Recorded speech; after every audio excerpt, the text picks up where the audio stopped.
వీడియోని ఎక్కడ కూడా స్కిప్ చేయకుండా పూర్తి వరకు చూసే ప్రయత్నం అయితే చేయండి. అలాగే వీడియోని ఖచ్చితంగా లైక్ చేయండి. లైక్ చేస్తే ఇలాంటి వీడియోలు చేయడానికి నాకు మోటివేట్‌గా ఉంటుంది. దాంతో పాటు ఛానెల్‌ని సబ్స్క్రైబ్ చేయండి.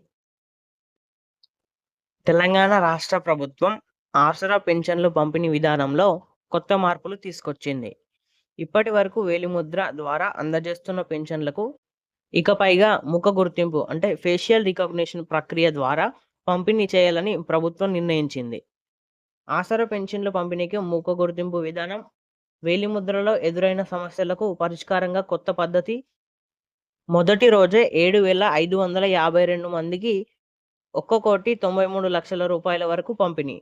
పింఛన్లు అందజేయడంలో సాంకేతిక ఇబ్బందులు, అలాగే 3 నెలలు పింఛన్ తీసుకోకుంటే పింఛన్ రద్దు అనేది ఈ వీడియో ద్వారా మనం తెలుసుకునే ప్రయత్నం అయితే చేద్దాం.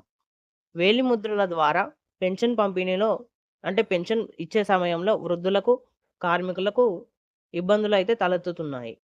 ప్రభుత్వం దీన్ని గుర్తించి చేతివేళ్ల చర్మం పలుచన కావడం వల్ల, స్కానింగ్ సమస్యలు రావడం వల్ల పెన్షన్ ఆలస్యం అవుతున్న సందర్భాలైతే పెరిగాయి.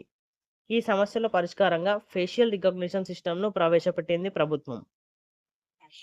జూలై 29 నుండి ములుగు జిల్లాలోని పోస్టాఫీసుల ద్వారా ముఖ గుర్తింపు ప్రక్రియను ప్రారంభించారు. మొదటి రోజే 7,552 మందికి పెన్షన్ లబ్ధిదారులకు పెన్షన్లు పొందగా మొత్తం 1,93,00,000 రూపాయల వరకు పంపిణీ చేశారు. ఇందులో వృద్ధులు, వితంతువులు, గీతా బీడీ కార్మికులు, దివ్యాంగులు, ఒంటరి మహిళలు ఉన్నారు. జిల్లా వ్యాప్తంగా ప్రతి నెల 30,180 మందికి వరకు అర్హులు. అలాగే వారికి 8,11,00,000 రూపాయల వరకు పెన్షన్లు అందుతుంటే, ఇక 22,606 మందికి 6,18,00,000 రూపాయల వరకు ప్రభుత్వం వెచ్చించింది. సాంకేతిక ఇబ్బందులు. ముఖ గుర్తింపు పద్ధతి ప్రారంభమైనప్పటికీ కొన్ని సమస్యలైతే తలెత్తుతున్నాయి. ప్రభుత్వం ఒక సిస్టమ్‌కి కనెక్ట్ చేసి సౌకర్యం ఇవ్వడంతో డాక్ సేవలు తమ సొంత స్మార్ట్‌ఫోన్లలో వాడుతున్నారు. వెలుతురు తక్కువ ఉండటం వల్ల లేదా వెనుక వైపు మరొకరు ఉండడం వల్ల గుర్తింపు సమస్యలు వస్తున్నాయి. కొత్త వేలిముద్రల యంత్రాలు మొబైల్ ఫోన్‌లోకి అనుసంధానం చేయకపోతే పనిచేయడం లేదు. దీంతో పలు సందర్భాల్లో మళ్ళీ ఫింగర్ ప్రింట్ విధానాన్నే ఉపయోగించాల్సి అనే పరిస్థితి అయితే వస్తుంది.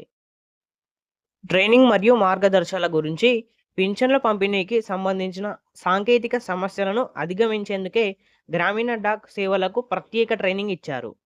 ఈ శిక్షణలో పెన్షన్లు అందజేసేటప్పుడు జాగ్రత్తలు, లబ్ధిదారుల సమస్యల పరిష్కారం, యంత్రాల వినియోగం వంటి అంశాలపై అవగాహన కల్పించారు.